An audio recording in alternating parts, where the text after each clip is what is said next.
तो दोस्तों, फिर एक बार आरजे कमलीना के साथ में जुड़े रहने के लिए आप सभी का बहुत बहुत बहुत शुक्रिया।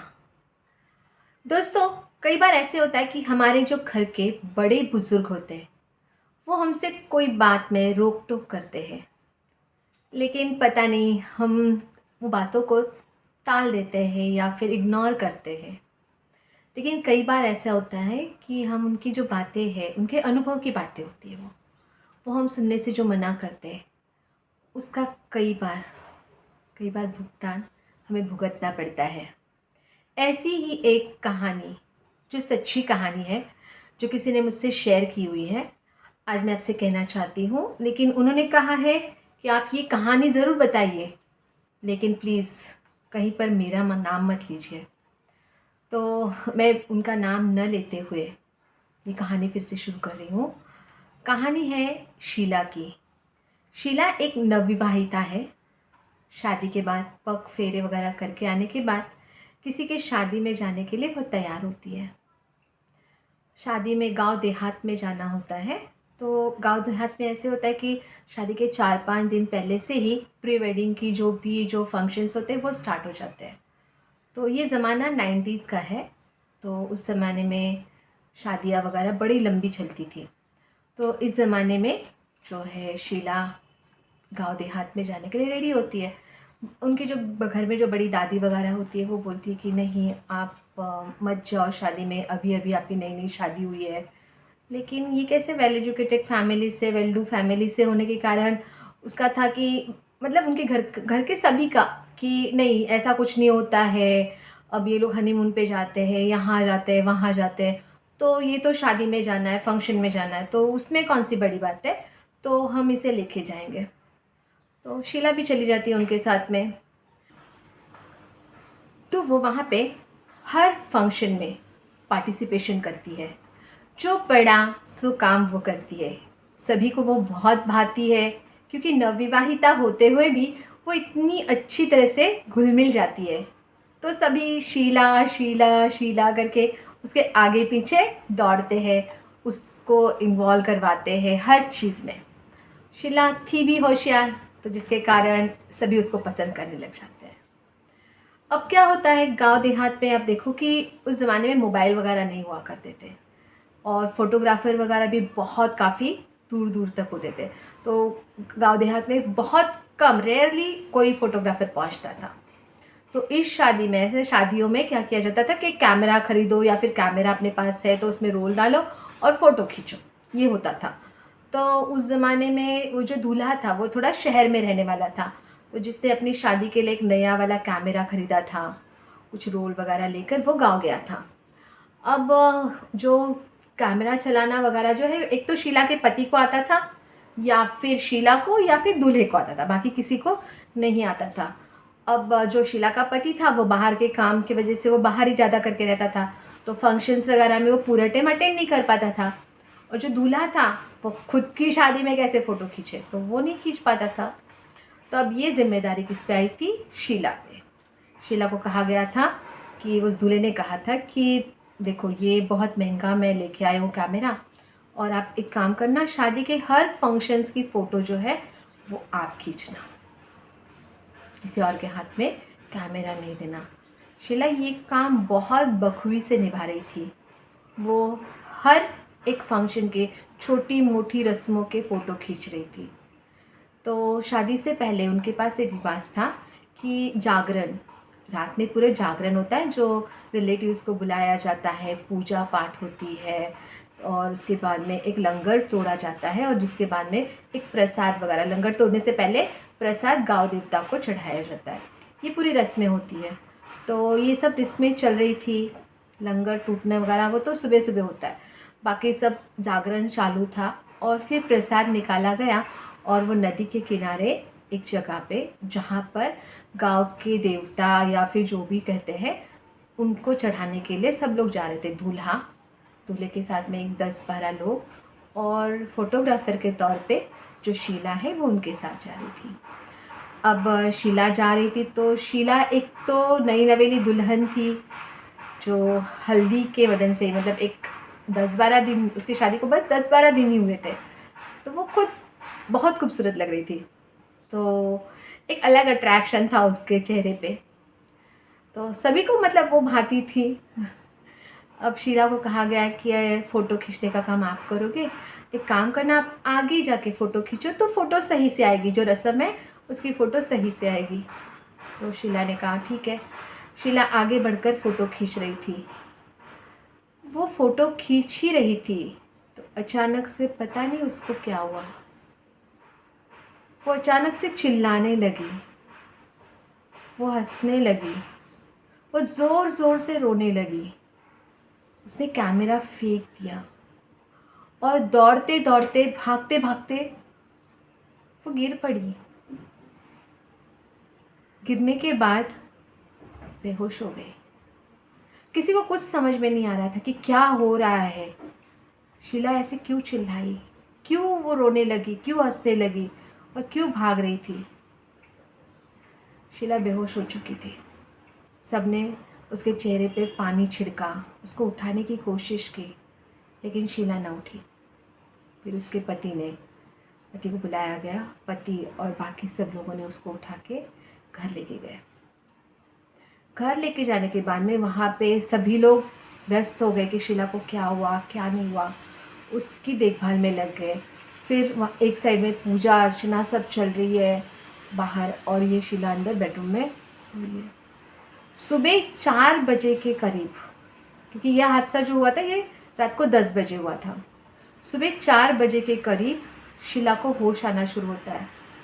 तो जब शीला आँख खोलती है तो आ करके आँख खोलती है, फिर देखती है कि किसी बुजुर्ग औरत ने उसकी हाथ की एक उंगली उसको ज़ोर से दबा के रखा है। ये छोटी उंगली जो होती है हमारे हाथ की, उसको एकदम ज़ोर से दबा के रखा है।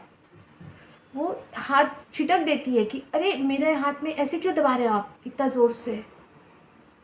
तो वो जो बुज़ुर्ग औरत है वो पूछती है, बेटा आपको अच्छा लग रहा है, सही हो, आप ठीक हो? तो शीला कहती हाँ मैं ठीक हूँ, क्या हुआ मुझे? तो सब लोग बोलते कुछ नहीं, आप बेहोश हो गए थे।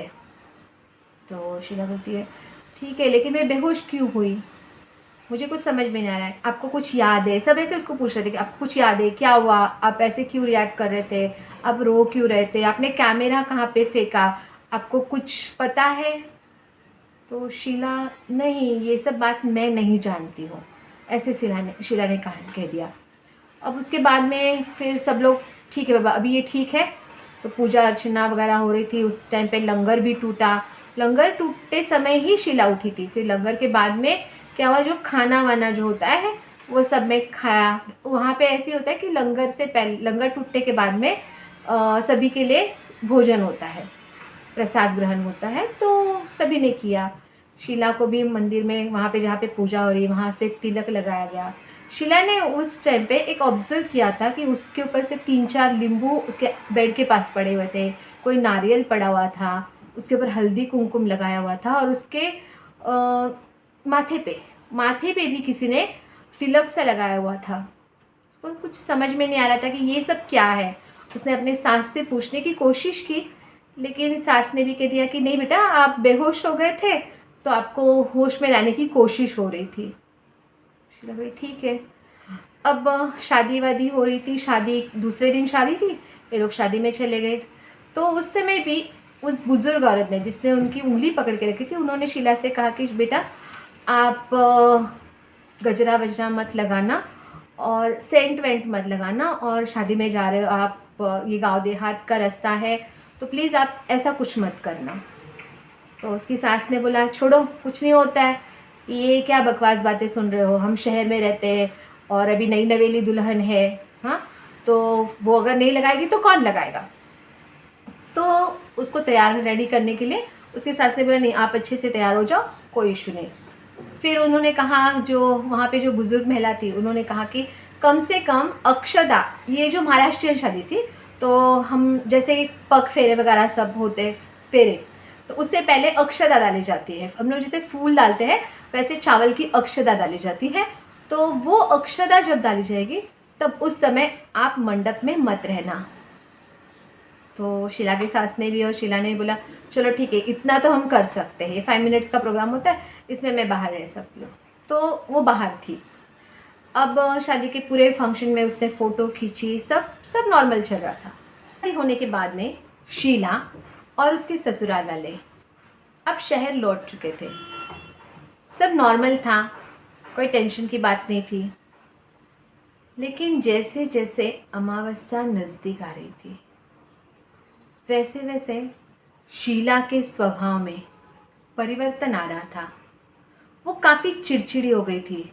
हर बात पे चिड़चिड़ करना, चिक-चिक करना शुरू हो गया था।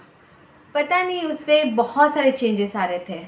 कभी वो अचानक से रोने लगती, अचानक से हँसने लगती, पेट पकड़-पकड़ के मुझे पेट में बहुत दर्द है, ऐसे चिल्लाती।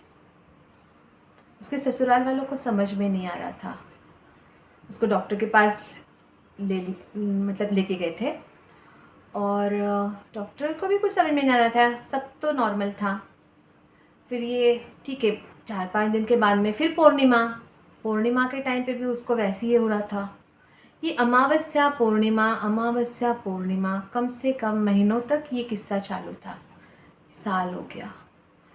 अब ये जो उसके ससुराल वाले हैं वो डॉक्टर के पास ले जाकर थक चुके थे। तो उन्होंने उसकी माँ से बात की कि भाई ये इसको ऐसे-ऐसे प्रॉब्लम हो रहा है, तो क्या करें? उसकी माँ को भी कुछ समझ में नहीं आ रहा था। उसने भी कहा कि मैं डॉक्टर के पास लेके जाती हूँ। वो डॉक्टर के पास लेके गए। अब दवा, डॉक्टर सब शुरू था लेकिन उसको कोई असर हो नहीं रहा था। उसकी तकलीफ़ बढ़ते जा रही थी, कम नहीं हो रही थी। अब किसी ने कहा कि उसको आप किसी दरगाह में लेके जाओ, मंदिर में लेके जाओ, गुरुद्वारा में लेके जाओ। तो उसकी माँ भी कि भाई मेरी बेटी सही हो जाए, इसके लिए यहाँ-वहाँ, जहाँ-जहाँ जिसने जिसने कहा, वहाँ-वहाँ वो लेके जा रही थी। लेकिन ये शीला की जो प्रॉब्लम है, ये सॉर्ट आउट नहीं हो रही थी, उल्टा बढ़ते जा रही थी। इससे उसके परिवार वाले भी परेशान थे, उसकी माँ भी परेशान थी और खुद शीला भी काफ़ी परेशान थी। अब एक बार ऐसे होता है कि शीला की माँ के घर पे उसकी मौसी आ जाती है, वो जो गाँव देहात में रहती है। तो शीला की माँ जो है वो उससे डिस्कशन करती है कि भई मेरी बेटी के साथ ऐसे-ऐसे हो रहा है। काफ़ी दिनों से हम दवाई कर रहे हैं, फिर हम मंदिर में जा रहे हैं, ये कर रहे हैं, वो कर रहे हैं, लेकिन कोई सॉल्यूशन हमें नहीं मिल रहा है। तो जो शीला की मौसी होती है वो गाँव देहात से थी, तो उसको कुछ मालूम था, तो उसने कहा कि मैं एक मंदिर जानती हूँ जहाँ पे एक पुजारी है, काफ़ी पुराने हैं और वो ऐसा कुछ देखते हैं जिससे आपको पता चलेगा और कुछ सॉल्यूशन भी देते हैं। तो एक काम करते हैं, हम शीला को लेकर वहाँ पर चलते हैं। तो उसकी माँ ने कहा चलो ठीक है, अभी इतना सब किया है तो ये भी करके देखते हैं। तो शीला की माँ उसके पति के साथ में, उस मौसी के साथ में उस मंदिर में जाते हैं। वहाँ पर जाने के बाद में वो मंदिर के जो पुजारी होते हैं वो बहुत बुज़ुर्ग होते हैं। तो वो जब उनकी प्रॉब्लम सुनते हैं तो शीला के पति से कहते हैं कि मुझे कुछ नींबू ला के दो, एक नारियल ला के दो, अगरबत्ती ला के दो। और फिर बैठते हैं, कुछ शीला के ऊपर से एक दो नींबू उतार के रख देते हैं और कुछ करके एक नारियल घुमा के उसके सर पे से वो उस नारियल के अंदर कुछ देखने की कोशिश करते हैं। तो पता नहीं उनको क्या समझ में आता है क्या नहीं। तो वो कहते हैं कि ये जो कुछ भी है इसके ऊपर, ये बहुत ख़तरनाक है और इसे उतारना अभी मेरे बस की बात नहीं है, क्योंकि मैं अभी बूढ़ा होते जा रहा हूँ, मुझ में इतनी ताकत नहीं रही कि मैं इन सब चीज़ों से अभी लड़ पाऊँ। लेकिन बहुत ख़तरनाक चीज़ है और इससे बच्ची पे असर ज़रूर होगा। अब शीला रोने लगती है, पुजारी से विनती करते हैं कि देखिए कुछ कीजिए। तो पुजारी कहते हैं कि अगर मैं इसके लिए कुछ करने भी जाऊँ, मुझे दया आ रही है, क्योंकि वो उसको देख के, शीला को देख के एक अच्छी वाली फीलिंग वो पुजारी जी को आ रही थी। तो इसके लिए पुजारी जी उसको देख के कहते थे कि ये मेरी बेटी के समान है और बच्चे का अच्छा होना चाहिए वगैरह ऐसे बोलते हैं। और कहते हैं कि अब मुझ में ताकत नहीं है वरना मैं ज़रूर करता। अगर मैं अभी कुछ करने जाऊँ भी तो शायद मेरी जान चली जाए। तो शीला की माँ इसके सामने कुछ नहीं बोल पाती है, वो निशब्द हो जाती है। फिर वहाँ से वो लोग निकलते हैं तो जो शीला के पति है वो उन पुजारी को कुछ पैसे देना चाहते हैं। तो पुजारी कहते हैं मैं ये सब काम जो है वो पैसे के लिए नहीं करता हूँ, बस भगवान की दी हुई विद्या है, उसी से मैं लोगों की भलाई के लिए ये काम करता हूँ। मुझे पैसे की अपेक्षा नहीं है, मेरे पेट पे जितना खाना लगता है, जितना मुझे वस्त्र की ज़रूरत है वो मुझे पूजा अर्चना करने से मिल जाता है। मैं अपना पेट जो है वो प्रसाद पे ही भरता हूँ, तो मुझे पैसों की ज़रूरत नहीं है। अब ये बोलकर वो लोग वहाँ से निकल जाते हैं। अब वहाँ से आने के बाद 6 महीने तक ना शीला को कोई तकलीफ़ होती है, ना उसको कोई रोना धोना या फिर जो भी उसको प्रॉब्लम हो रही थी वो कुछ भी नहीं होती है। तो 6 महीने तक तो अब शीला को कभी मन में आता है कि भाई मैं हम उस बाबा के पास गए थे, उसके बाद में सब सही चल रहा है, उसके ससुराल वालों को भी लगता है, उसके पति को भी लगता है। तो शीला अपने पति से कहती है कि हम उस बाबा के पास जाके आने के बाद में मुझे बहुत अच्छा लग रहा है, तो एक काम करते हैं, उन बाबा ने तो हमसे कुछ नहीं लिया था, लेकिन कम से कम हम उनसे मिलके तो आ सकते हैं। तो एक काम करते हैं कि हम चलते हैं उस मंदिर में और जाके आते हैं। तो शीला का पति भी राज़ी हो जाता है। शीला और उसका पति और उसकी सास, ये तीनों जो हैं उस मंदिर में उस पुजारी से मिलने जाते हैं और वहाँ से उसके अपनी माँ को भी बुला लेती है कि आप भी आ जाओ। तो उसकी माँ भी आ जाती है। अब वहाँ पर जाने के बाद में वो देखते हैं कि वो मंदिर में पुजारी है ही नहीं। वो सब जगह पे पुजारी को ढूंढते हैं, लेकिन वहाँ पर वो पुजारी होते ही नहीं हैं। वहाँ पे अब पूजा करने के लिए एक नए पुजारी है जो युवक है। तो शीला के पति ढूंढते हैं, उनसे बात करते हैं कि यहाँ पे एक बड़े बुजुर्ग पुजारी हुआ करते थे, वो कहाँ है। तो उन्होंने कहा कि 6 महीने पहले ही उनका देहांत हो गया।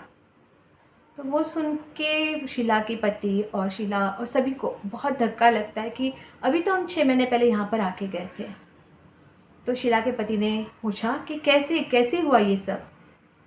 तो उन पुजारी ने कहा कि पता नहीं, कोई एक लड़की शहर से आई थी जिस पे कुछ बड़ी विपत्ति थी, और बाबा उस बारे में उस रात बहुत सोच रहे थे, बहुत बातें कर रहे थे, और अचानक से उनके मन में क्या आया पता नहीं, उन्होंने हवन जलाया और एक पूजा शुरू की, और पूजा ख़त्म होते होते ही वो बाबा जो है वहीं पर गिर पड़े और उन्होंने आखिरी सांस ली। ये बात सुनते ही शीला निशब्द हो गई, उसकी सांसें रुक गई। उसने सोचा एक अनजान इंसान जिसे मैं कुछ पलों के लिए ही मिली थी, और इस इंसान ने मेरे खातिर अपनी जान दांव पे लगा दी। मतलब ऐसे भी इंसान होते हैं। ये सोच के वो हैरान थी। तो दोस्तों, ये बात सुनकर आपको क्या लगता है? क्या ये सही है? क्या ऐसी सब बातें होती है? अगर हम कहते हैं कि हवा है, तो हवा तो हमें दिखती नहीं है, लेकिन फील ज़रूर होती है। हम कहते हैं भगवान है, वो भी तो नहीं दिखते हैं।